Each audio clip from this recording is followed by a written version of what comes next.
ஞானானந்தமயம் தேவம் நிர்மலஸ்படிகாகிருதிம் ஆதாரம் சர்வ வித்யானாமய கிரீவம் பாஸ்மகே. நேயர்கள் அனைவருக்கும் அஸ்ட்ரோகே செய்யுங்கள் பணிவான நமஸ்காரங்கள். குரு பெயர்ச்சி. வருட கிரகமான குரு ஒரு ராசியிலிருந்து அடுத்த ராசிக்கு செல்வதற்கு ஒரு வருடம் சுமாராக ஆறுது. அதாவது 13 மாதங்கள் ஆகும். இந்த வருஷம் பார்த்தாலேயானால் குரு பகவான் மிதுன ராசியிலிருந்து கடக ராசிக்கு போகிறார். என்னைக்கு போகிறார்? 26/5/2026 20/10/2026 வரும். கிட்டத்தட்ட 5 மாதம்தான் இந்த வருஷம் இருக்க போகிறார் இந்த கடகராசியில். குரு பகவான் என்று சொன்னாலே அவர் அதீத சுபர். அவர் பார்த்த இடம் மிகப்பெரிய ஏற்றத்தை கொடுக்கும், இருக்கிற இடமும் மிகப்பெரிய ஏற்றத்தை கொடுக்கும். குரு பகவான் பார்த்தாலும் சரி இருந்தாலும் சரி அந்த இடம் மிகப்பெரிய வளமை பெறும், ஏற்றம் பெறும். அதனால் குரு பகவான் லக்னத்திலே இருந்தாருன்னா திக்பலம்னு சொல்லக்கூடியது. அதனால் எந்த லக்னமாக இருந்தாலும் குரு பகவான் லக்னத்தில் இருப்பாரேயான அவர் நேர்மையானவராக இருக்கக்கூடிய வாய்ப்புகள் மிகவும் அதிகம். சரி, குரு பகவானை பொறுத்தவரையிலும் வேறு என்ன செய்யலாம், வேறு என்னென்னலாம் பார்க்கலாம் அப்படின்னு பார்த்தோம்னா, குருவினுடைய காரகத்துவம் என்ன அப்படின்னு பார்க்கும்பொழுது, குருவினுடைய காரகத்துவம் புத்திர காரகன்னு சொல்லக்கூடியவர். புத்திர காரகன்னா குழந்தை பிராப்திக்கு குருவினுடைய பார்வை மிகவும் அவசியம். 5ஆம் அதிபதி 5ஆம் இடத்தின் அதாவது 5ஆம் இடம் 5ஆம் இடத்தின் அதிபதி மற்றும் குரு, இந்த 3 கிரகங்களையும் எடுத்து தான் புத்திர ஸ்தானம், புத்திர ஸ்தானாதிபதி, புத்திர காரகன்னு சொல்லக்கூடிய குருவையும் எடுத்து தான் பார்க்கணும். அதாவது குழந்தைகள் இல்லாமல் ரொம்ப நாள் குழந்தை இல்லாமல் இருப்பவர்களுக்கு இந்த 3 விஷயங்களையும் எடுத்து பார்த்து அவருடைய தசா கோச்சாரம் எப்படி இருக்குது அப்படின்றதையும் பார்க்கணும். சரி, புத்திரகாரகன் தவிர வேறு என்ன அப்படின்னா தனகாரகன்னு சொல்லக்கூடியவர். அதாவது பணம் வரணும் அப்படின்னா, நிறைய பணம் சேமித்து வச்சிருக்கணும் அப்படின்னா குரு பகவான் அவருடைய கடாட்சம் இருக்கணும். எந்த ஒரு விஷயத்திலும் பார்த்தாலேயானால் பணம் அதிகமாக சேர்க்கணும் அப்படின்னா குரு இருக்கணும். செலவு பண்ணணும், சந்தோஷமாக இருக்கணும், அனுபவிக்கணும்னா சுக்கிரன் நல்லபடியாக இருக்கணும். அப்படி இருந்தால் தான் உங்களுக்கு அந்த பணத்தை அதீதமாக செலவு பண்ணுவோம். அதனால தான் பார்த்தேன்னா ஒருத்தர் பணத்தை நிறைய சேர்ப்பார், அவருடைய அடுத்த ஜென்ரேஷனில் பணத்தை அதிகமாக செலவு பண்ணுவார். ஏன்னா அவருக்கு குரு ரொம்ப ஸ்ட்ராங்காக இருக்கும், இவருக்கு சுக்கிரன் ஸ்ட்ராங்காக இருக்கும். அதனால் எல்லா விதமான உலக இயல் வாழ்க்கைகளில் இருக்கக்கூடிய எல்லா விதமான இன்பங்களையும் அவர் சந்தோஷமாக ஏற்று பண்ணுவார். அதாவது சுக்கிரன் அதிகமாக இது ரொம்ப ஸ்ட்ராங்காக இருந்தாலும். சரி, குரு பகவான் நேர்மையானவராக இருக்கக்கூடிய வாய்ப்புகள் அதிகமாக இருக்கும். ஏன்னா கற்பது, கற்றுக் கொடுப்பது, கற்பிப்பது இதுதான் அவருடைய தொழிலே. அதை தவிர பார்த்தாலேனால் எல்லாருக்கும் சொல்லிக் கொடுக்குறது. அதனால் சொல்லிக் கொடுக்குறதுன்னா இப்போ என்ன சொல்கிறதுனா நாலேஜ் ட்ரான்ஸ்ஃபர்னு சொல்லுவோம், கேடி அப்படின்னு சொல்லக்கூடியது. அதே மாதிரி ஹெச்ஆர் அப்படின்னு சொல்லக்கூடியது, அட்மினிஸ்ட்ரேட்டிவ் இன்சார்ஜ், இந்த மாதிரியான விஷயங்கள் சொல்லக்கூடியவர். அதே மாதிரி தங்கம் அப்படின்னு சொல்லணும்னாலே குருவுக்கு உண்டான ஒரு மெட்டல்னு சொல்லக்கூடியது தங்கம், தங்க ஆபரணங்கள். அதாவது எப்படி சொல்லணும்னா தங்கத்தை ஆபரணங்களாக பண்ணி ரொம்ப நகாசு வேலைகள்லாம் பார்த்தா அதில் சுக்கிரன் இருக்கும். ஆனால் அது பொதுவான தங்கம் அப்படின்னு அந்த மஞ்சள் நிறத்தோடு இருக்கக்கூடிய ஒரு தங்கம் அப்படின்னு வச்சேன்னா அந்த தங்கத்தினுடைய வெயிட்டு, தங்கத்தினுடைய இதுவை பார்த்தாலேனா குருவினுடைய ஆற்றல் இருக்கும்.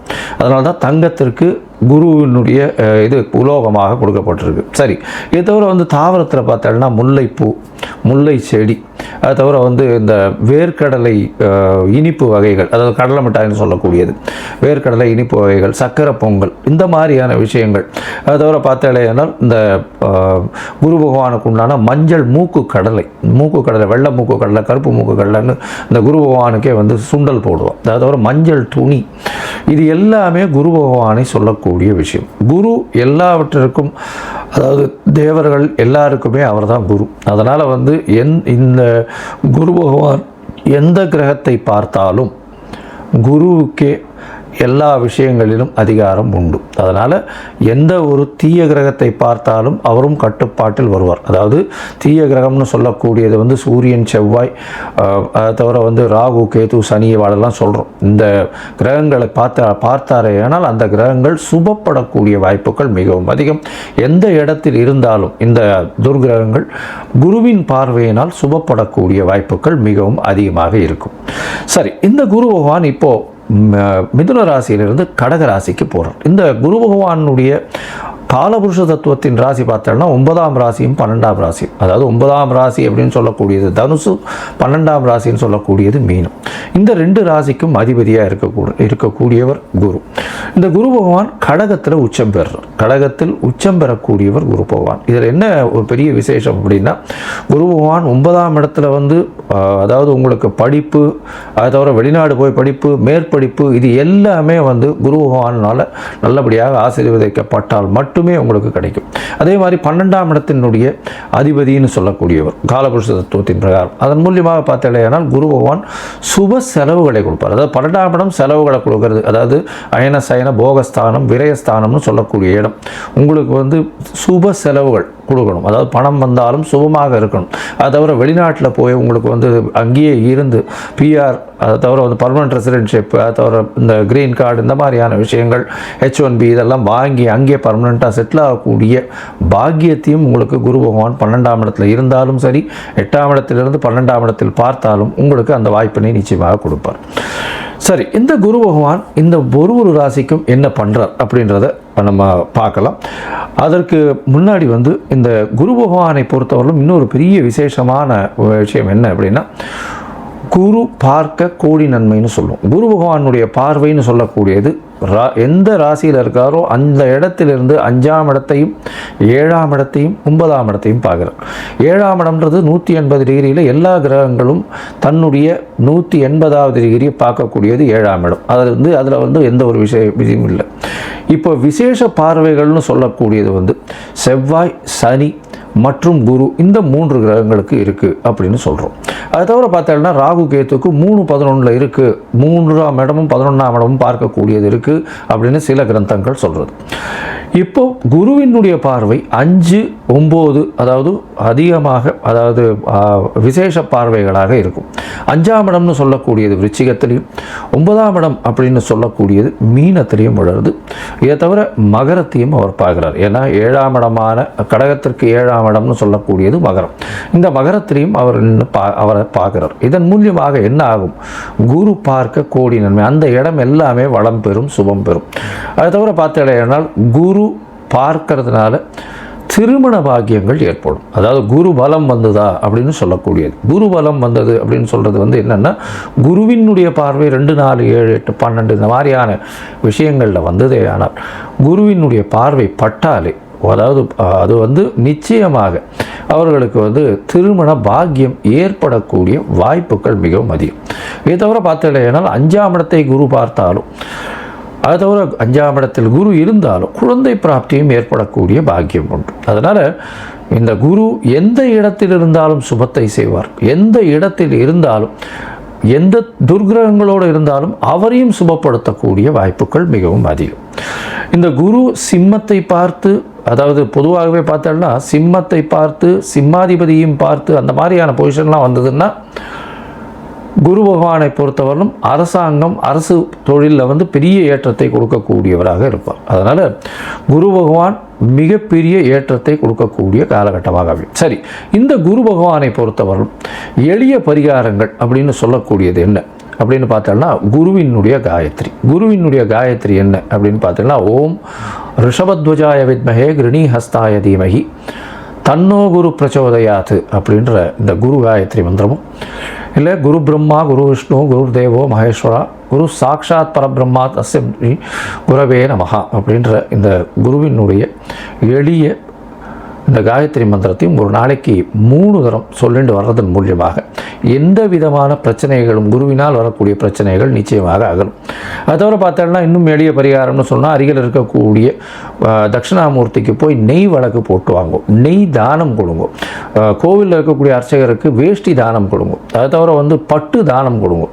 உங்களால் முடிஞ்சதுன்னா சதுர்த்தி தேங்காய் உடைச்சின்னு வாங்கும். குரு பகவானுக்கு உண்டானது தேங்காய்ன்னு சொல்லுவோம். அதனால் பிள்ளையாருக்கு தேங்காய் உடைக்கிறது பெரிய விசேஷம்.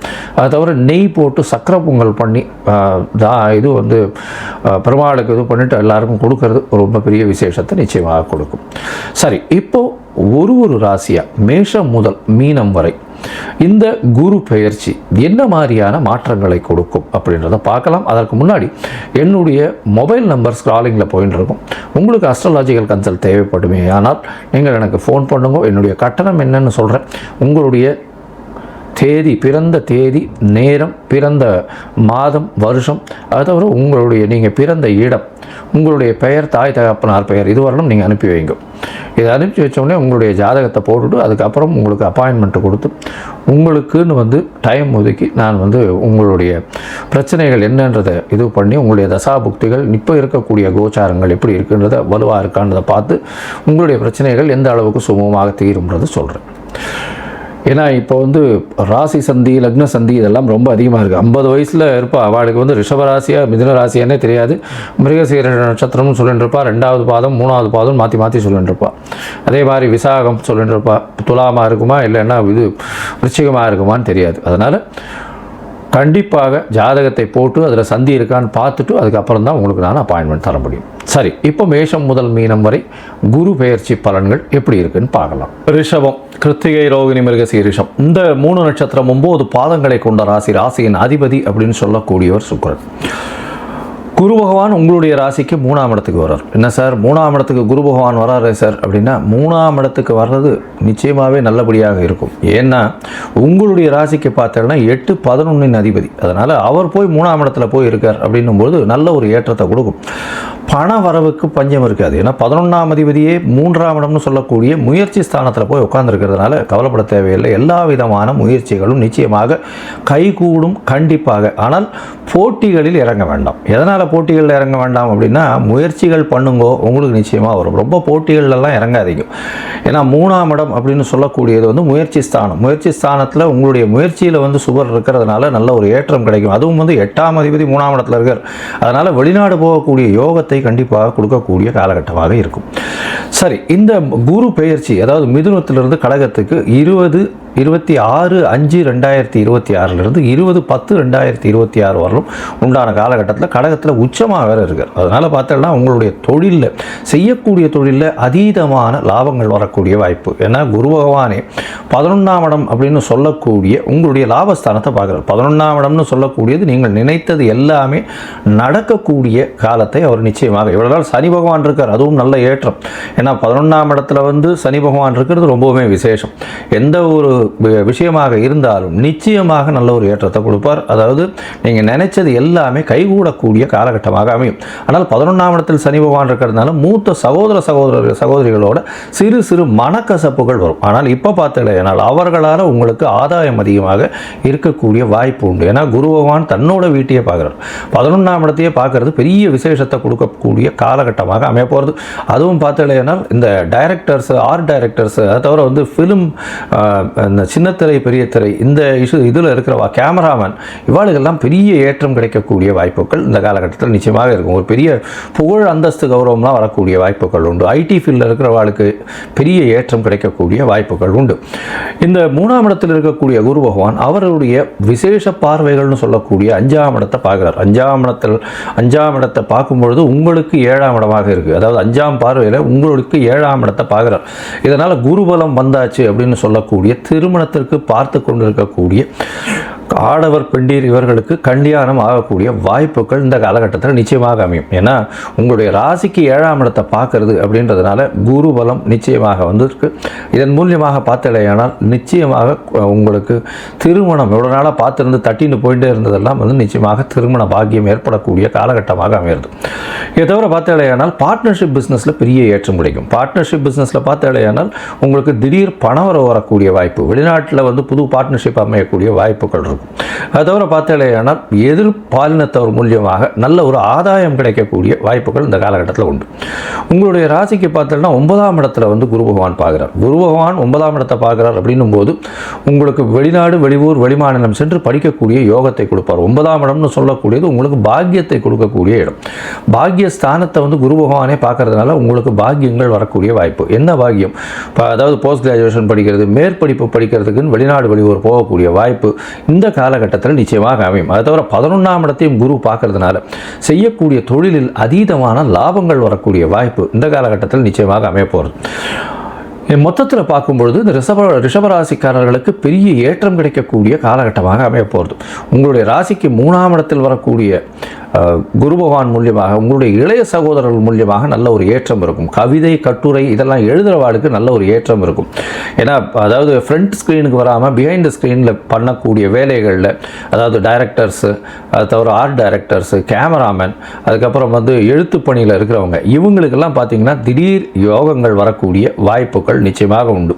அதை தவிர பார்த்தீங்கன்னா உங்களுடைய ராசிக்கு 3ஆம் இடம்னு சொல்லக்கூடியது முயற்சி ஸ்தானம். அதனால் வந்து ஏதாவது ஒரு IPS UPSC அந்த மாதிரியான தேர்வுகள் எழுத போறீங்கன்னா இந்த காலகட்டத்தில் உங்களுடைய முயற்சிகள் நிச்சயமாக வெற்றியடையும்.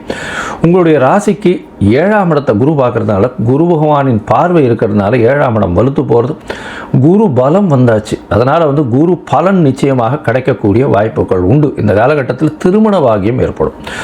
இவ்வளவு நாளாக திருமணத்துக்கு பார்த்து கொண்டிருந்தவர்களுக்கு இப்பொழுது தட்டி போயிட்டே இருந்தது. இப்போ திருமணம் கண்டிப்பாக கைகூடக்கூடிய வாய்ப்புகள் இந்த மே மாதத்து எண்டு 26/5 அமையக்கூடிய வாய்ப்புகள் நிச்சயமாக உண்டு.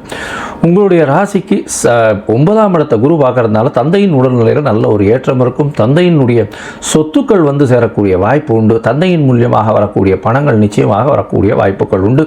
மேல்நாடு போய் படிக்கக்கூடிய வாய்ப்பு, வெளியூர், வெளிமாநிலம், வெளிநாடு சென்று படிக்கக்கூடிய வாய்ப்புகள் இந்த காலகட்டத்தில் வந்தே தீரும். உங்களுடைய ராசிக்கு 11ஆம் இடத்தை குரு பார்க்கிறார். அதனால் அதீதமான லாபங்கள் வரும். மூத்த சகோதர சகோதரிகளோடு நல்ல ஒரு ஏற்றம் கிடைக்கக்கூடிய வாய்ப்புகள் உண்டு. செய்யக்கூடிய தொழிலில் பெரிய ஏற்றம் கிடைக்கக்கூடிய காலகட்டமாக அமைய போகிறது. இந்த காலகட்டத்தில் நீங்கள் உங்களால் முடிஞ்சது, உங்களுடைய தசாபுக்தி அந்தரம் சூக்ஷ்மம் சரியில்லை அப்படின்னா நீங்கள் வந்து உங்களுடைய எளிய பரிகாரங்கள் ஏற்கனவே சொல்லியிருக்கேன், அதனால் அதை போய் பண்ணுங்க. அதாவது குரு காயத்ரி ஜபிச்சுட்டே வாங்கும். அதை தவிர ஒரே ஒரு தரமாவது கோவிந்தவாடி அகரம் போயிட்டு வாங்கும். அங்கே குரு பகவானுக்கு உண்டான அர்ச்சனைகளை செஞ்சுட்டு வாங்கும். உங்களுக்கு எல்லாவித ஏற்றமும் மாற்றமும் இந்த காலகட்டத்தில் மிகப்பெரிய வெற்றியோட திருமணமும் முடிந்து நல்லபடியாக ஆகக்கூடிய வாய்ப்புகள் நிச்சயமாக உண்டு.